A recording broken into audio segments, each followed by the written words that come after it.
friends anymore," she finished for him. "That's right. At least, that's what she said." And Jane couldn't blame Ivy. A little over 2 years ago, Ivy's daughter, Marlene, had come east to work as nanny to Jane's son, Nicholas, and wound up dead. Though Marlene had brought about her own demise by means of a chain of lies and deceptions, Ivy had blamed Jane for Marlene's death, and a friendship that had begun when the two women were college roommates had ended. At least, Jane had thought it had. Ivy was running along the path toward Jane, waving frantically. As she approached, Jane could see that this was indeed the same old Ivy, compact but curvaceous, a thick mop of tight-waved blonde hair crowning a round, sweet face with huge blue eyes. Even in her amazement at seeing Ivy, Jane couldn't help noticing that her old friend was looking exceptionally well. What had appeared to be her usual mass of hair was actually an artful cut.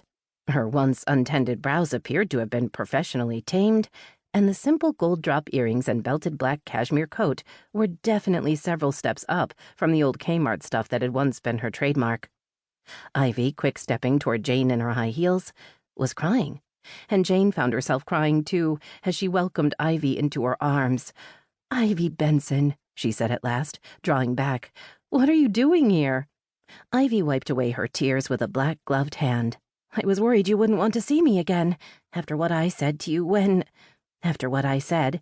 But you're my best friend, Jane. I never felt right after what happened, and now that I'm living in New York—" "You're living in New York?" Jane asked, incredulous. "Ivy Benson, who said she'd never leave Detroit." Ivy shrugged. "People change," she said brightly. "You wouldn't believe how I've changed. I've got my own fabulous apartment, a great job working for a newspaper, and—" She turned toward the man who had gotten out of the car and who was now strolling up the path. Jane turned to look at him too, and found herself gaping. Good heavens, this man, whoever he was handsome. He was a medium height, lean, with an abundance of wavy black hair around a strong-boned face with refined aristocratic features. He looked about 35, vital and youthful against Ivy's 40. He reminded Jane of an updated Tyrone Power. "Jane," Ivy said formally, gesturing for the man to come over, "I'd like you to meet my boyfriend." She placed special emphasis on the word. "John Baglieri." John came forward and took Jane's hand, his lips parting in a beautiful white-toothed smile. "Pleasure. Call me Johnny." There was nothing refined about the way he spoke, which was with an accent. Brooklyn? The Bronx? Jane couldn't be sure. It was what she would have called a New York street accent. Stanley approached them, smiling politely. "And this," Jane said, "is my boyfriend, Stanley Greenberg." Stanley shook their hands enthusiastically. "I believe we've met, Mrs. Benson, at the police station after your daughter—" Ivy's face darkened. "Yes, of course we have." "So," Jane said, eager to change the subject, "Ivy, you still haven't told me what you're doing here." "Like I said, I've missed you, Jane. There I was in New York City, 25 miles away? And you and I weren't even speaking. It was killing me.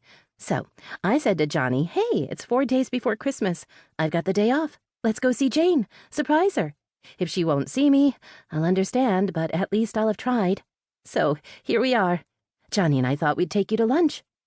Ivy shot a quick glance at Stanley. "Both of you, of course." "Actually, we were just on our way to have lunch," Stanley said, indicating whipped cream. "Perfect," Ivy cried in a high squeak, and they all crossed the street and entered the shop. Jane's friend, Ginny, whipped cream's only server, was clearing a table when they entered.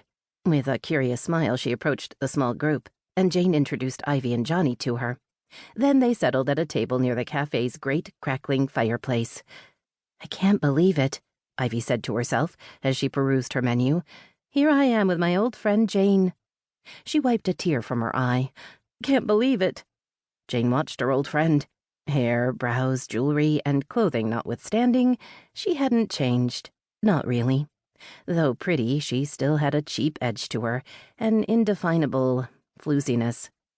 Ivy, who hadn't removed her coat, now let it slip from her shoulders to reveal a summer-weight ivory cotton blouse. She shivered, folding her arms and rubbing her upper arms for warmth. "Cold in here." Inwardly, Jane laughed. Ivy never dressed warmly enough. "Would you like to sit here by the fire?"